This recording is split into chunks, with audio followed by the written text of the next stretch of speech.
எல்லாருக்கும் வணக்கம். எப்பிஓ series part 2ல legal compliances நம்ம தொடர்ந்து பார்த்துட்டு வரோம். இன்றைக்கி பார்க்க போகிறது CHG4. அதாவது பேங்க்கில் நம்ம லோன் வாங்கியிருப்போம் நம்மளுடைய கம்பெனி பேரில். அப்படி லோன் வாங்கியிருக்கிறோம் அப்படின்னா நம்ம லோன் வாங்கின 30 நாளைக்குள்ளே சேங்ஷன் ஆர்டர் கிடைச்ச 30 நாளைக்குள்ளே நம்ம ஆடிட்டர்கிட்ட சொல்லி CHG1 அப்படிங்கிற ஃபார்மை நம்ம ROCயில் ஃபைல் பண்ணணும். அதுக்கு பேர் சார்ஜஸ் கிரியேஷன். இன்றைக்கி நம்ம பார்க்குறது சார்ஜஸ் சாட்டிஸ்ஃபேக்ஷன். அதுக்கு பேர் அப்படின்னா என்னென்னா, நம்ம வந்து கம்பெனியில் இருக்கிற லோனை வந்து நம்ம பேங்க்கில் க்ளோஸ் பண்ணியிருப்போம். க்ளோஸ் பண்ணி 30 நாளைக்குள்ளே நம்ம பேங்க்கில் போயிட்டு க்ளோசிங் ஸ்டேட்மெண்ட் வாங்கணும், நோ டியூ சர்டிஃபிகேட் வாங்கணும். ரெண்டையும் வாங்கி நம்ம ஆடிட்டர்கிட்ட கொடுத்துட்டோன்னா ஆடிட்ரு சார்ஜ் 4 அப்படிங்கிற ஃபார்மை வந்து நம்மக்கிட்ட கொடுப்பாங்க.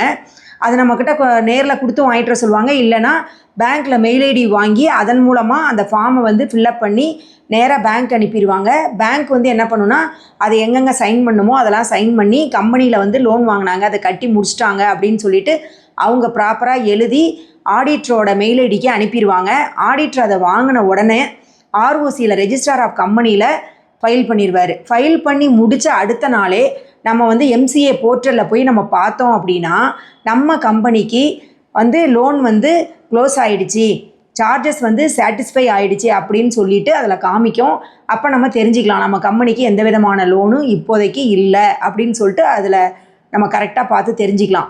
அதனால் ஒவ்வொரு கம்பெனியும் லோன் வாங்கும் பொழுதும் 30 நாளைக்குள்ளே சேங்ஷன் ஆர்டர் வந்த 30 நாளைக்குள்ளே நம்ம ROCயில் ஃபைல் பண்ணணும். நம்ம லோனை க்ளோஸ் பண்ணி முடித்த உடனே 30 நாளைக்குள்ளே நம்ம ROCயில் ஃபைல் பண்ணணும். இது எல்லா கம்பெனிக்கும் தெரியும். இருந்தாலும் தெரியாதவங்க இந்த வீடியோ பார்த்து தெரிஞ்சுக்கணும். அது மட்டும் இல்லாமல் நம்ம எந்த விஷயம் தெரிஞ்சாலும் அதை கரெக்டாக அந்தந்த நேரத்தில் நம்ம செஞ்சிட்டோம் அப்படின்னா நமக்கு எந்த விதமான பெனால்ட்டியும் வராது. இப்போ இதுக்கு எவ்வளோ ஃபீஸ்னால், கவர்மெண்ட்டுக்கு 500 ரூபா ஃபீஸ் கட்டணும். ஆடிட்டருக்கு 500லேருந்து 1000 ரூபாய் வரைக்கும் வாங்குவாங்க. அந்த ஆடிட்டரை பொறுத்து நம்ம 30 நாளைக்குள்ளே இதை ஃபைல் பண்ணலைன்னா நமக்கு 1000 ரூபாய் பெனால்ட்டி வரும். நம்ம 60 நாளைக்குள்ளே பண்ணலைன்னா 3000 ரூபாய் பெனால்ட்டி. நம்ம 90 நாளைக்குள்ளே பண்ணலைன்னா 5000 ரூபாய் பெனால்ட்டி.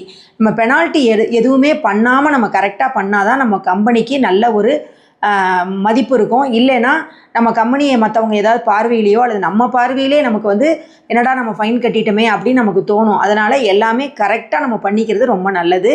வாழ்க சமுதாயம், வளர்க விவசாயம்.